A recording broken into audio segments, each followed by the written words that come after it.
পাকা তালের বিভিন্ন রকম পিঠের মধ্যে এই তেল পিঠেটা কিন্তু খুব টেস্টি একটা পিঠে। এটা বানানো যতটা সহজ, খেতেও কিন্তু খুব টেস্টি হয়। নমস্কার বন্ধুরা, কেমন আছো সবাই? Welcome to my channel housewife Lalita. আজকে আমি তোমাদের সঙ্গে শেয়ার করব পাকা তালের এই তেল পিঠেটার রেসিপি।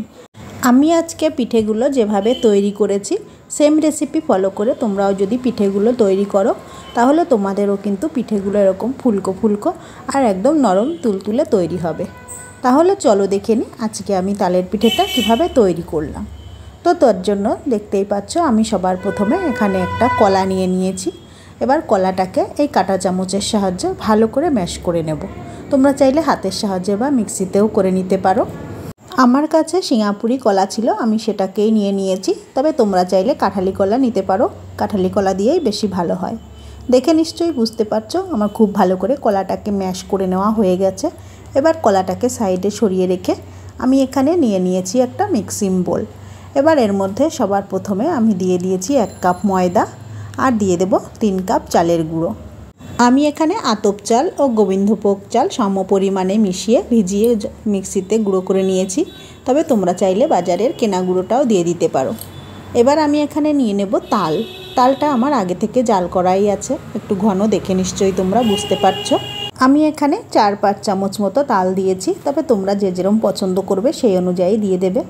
এবার আমি এর মধ্যে দিয়ে দেব যে কলাটাকে আমি ম্যাশ করে রেখেছিলাম, সেই কলাটাকে। এই কলাটাকে কিন্তু কোনোভাবে স্কিপ করা যাবে না। কলাটা দেওয়ার জন্যে পিঠেগুলো যেরকম কড়াইয়ের সঙ্গে লেগে যাবে না, তেমন একেবারে ফুলকো ফুলকো কিন্তু তৈরি হবে। আর তোমরা দেখতেই পেলে আমি এখানে দিয়ে দিয়েছি 1 কাপ মতো চিনি আর দিয়েছি স্বাদ মতো নুন। আমি এখানে যতটা চিনি দিয়েছি তাতেই যথেষ্ট মিষ্টি হবে, তবে তোমরা তোমাদের টেস্ট অনুযায়ী বাড়িয়ে বা কমিয়ে দিতে পারো। এবারে সব কিছু একবার মিশিয়ে নিয়ে তারপরে আমি এর মধ্যে উষ্ণ গরম দুধ দিয়ে একটা ঘন ব্যাটার তৈরি করে নেব। যে কোনো তেল পিঠে তৈরি করার জন্যেই গোলাটা কিন্তু বেশ একটু ঘনই রাখতে হয়, না হলে কিন্তু তেল পিঠে তৈরি করা যায় না। তাই অবশ্যই এখানে অল্প অল্প করে দুধ দিয়ে আর অবশ্যই কিন্তু হাতের সাহায্যে এভাবে ব্যাটারটা তৈরি করে নেবে, না হলে কিন্তু ভেতরে লামস থেকে যাবে। আর ভেতরে যদি দানা দানা থেকে যায় সেক্ষেত্রে কিন্তু পিঠেগুলো ফুলবে না। ভালো করে মেশানো হয়ে গেলে এইভাবে হাতের সাহায্যে 3-4 মিনিট ধরে একটু ভালো করে ফেটিয়ে নেবে। এতে কিন্তু পিঠেগুলো বেশ নরমও হবে আবার ফুলকোও হবে। তো বন্ধুরা, তোমরা দেখে নিশ্চয়ই বুঝতে পারছো যে আমার এই ব্যাটারটা কীরকম ঘন তৈরি হয়েছে। আমার এখানে চালের গুঁড়োটা ভেজা ছিল, তাই এখানে আমার 1.5 কাপ মতো দুধ লেগেছে। আর তোমাদের যদি শুকনো চালের গুঁড়ো নাও সেক্ষেত্রে কিন্তু এখানে 2-2.5 কাপ মতো দুধ লেগে যাবে। তো বন্ধুরা, আমাদের তালের তেল পিঠে করার জন্যে ব্যাটারটা কিন্তু পুরোপুরি রেডি। এবার আমরা পিঠেটা ভাজার জন্য চলে যাব। তার জন্য কড়াইতে সবার প্রথমে দিয়ে দেব সাদা তেল। আর এই পিঠেটা কিন্তু অবশ্যই সাদা তেলে তৈরি করার চেষ্টা করবে। সর্ষের তেলে কিন্তু এটা ভালো লাগবে না, কেননা সর্ষের তেলের একটা নিজস্ব ঝাঁজ থাকে। তার জন্য পিঠে সেই ঝাঁজটা এসে গেলে কিন্তু টেস্ট আর ভালো লাগে না। গ্যাসের ফ্লেমটা বাড়িয়ে রেখে তেলটাকে প্রথমে ভালো করে গরম করে তারপরে এরকম একটু ব্যাটার দিয়ে দেখে নেবে যে তেলটা ঠিকঠাক গরম হয়েছে কিনা। যখন দেখবে এটা পুরোপুরি ফুলে উঠেছে তাহলেই বুঝতে পারবে তেলটা ঠিকঠাক গরম হয়ে গেছে। এই পর্যায়ে গ্যাসের ফ্লেমটা লো টু মিডিয়ামে করে দিয়ে তারপরে পিঠেটা দেওয়া শুরু করবে। ব্যাটারটা দিয়ে 30 সেকেন্ড মতো অপেক্ষা করলেই দেখতে পাবে আস্তে আস্তে পিঠেটা ফুলে উঠবে আর কড়াই থেকে ছেড়ে দেবে। তো বন্ধুরা, তোমরা দেখে নিশ্চয়ই বুঝতে পারছো পিঠেটা কত সুন্দর ফুলকো তৈরি হয়েছে।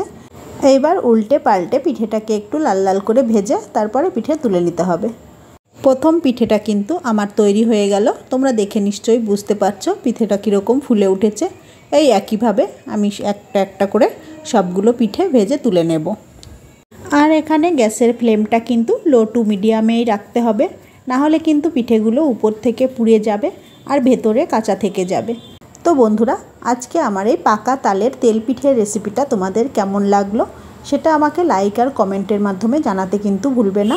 আর ভিডিওটা ভালো লাগলে চ্যানেলটা সাবস্ক্রাইব করে দিয়ে আমার পাশে থাকার অনুরোধ রইল। আর পাশে থাকা বেল বাটনটা ক্লিক করে দেবে যাতে আমার পোস্ট করা ভিডিওগুলো সবার আগে তোমাদের কাছে পৌঁছে যায় আর তোমরা দেখে নিতে পারো। এখন এই তালের সিজনে প্রায় প্রত্যেকের বাড়িতেই কিন্তু বিভিন্ন রকম তালের পিঠা তৈরি হয়। তবে আমার কাছে কিন্তু তালের বড়া আর তালের এই তেল পিঠাটাই সবথেকে বেশি ভালো লাগে। আর তোমরা তালের কে কোন পিঠেটা পছন্দ করো আমাকে কিন্তু কমেন্টের মাধ্যমে জানাতে ভুলবে না। তো বন্ধুরা, তোমরা দেখতেই পেলে কত অল্প উপকরণে আর একদম অল্প সময়েই কিন্তু খুব সহজেই এই তালের তেল পিঠেটা তৈরি হয়ে গেল। আমি আজকে এই পিঠেটা যেভাবে তৈরি করেছি একইভাবে যদি তোমরা তৈরি করো তাহলে তোমাদের পিঠেগুলোও কিন্তু এরকম নরম তুলতুলে আর ফুলকো ফুলকো তৈরি হবে। আর কালারটা একবার দেখো, যেহেতু তালের পিঠে কালার তো সুন্দর হবেই। আর এই দেখো পিঠেগুলো কীরকম নরম হয়েছে, একদম তুলতুল করছে হাতে নিলেই। এবারে আমি একটা ভেঙে দেখিয়ে দিচ্ছি। দেখো পিঠের ভেতরে অসংখ্য জালি তৈরি হয়েছে, কিন্তু পিঠে ফুললেই কিন্তু এরকম জালিগুলো তৈরি হয়, পিঠে না ফুললে কিন্তু এরকম জালি তৈরি হবে না আর খেতেও টেস্ট লাগবে না। তো বন্ধুরা, আজকের ভিডিওটা তাহলে এখানেই শেষ করছি। ভিডিওটা কেমন লাগলো সেটা কিন্তু আমাকে লাইক আর কমেন্টের মাধ্যমে জানাতে ভুলবে না। ধন্যবাদ সবাইকে পুরো ভিডিওটা দেখার জন্যে। সবাই ভালো থাকবে, সুস্থ থাকবে। নমস্কার।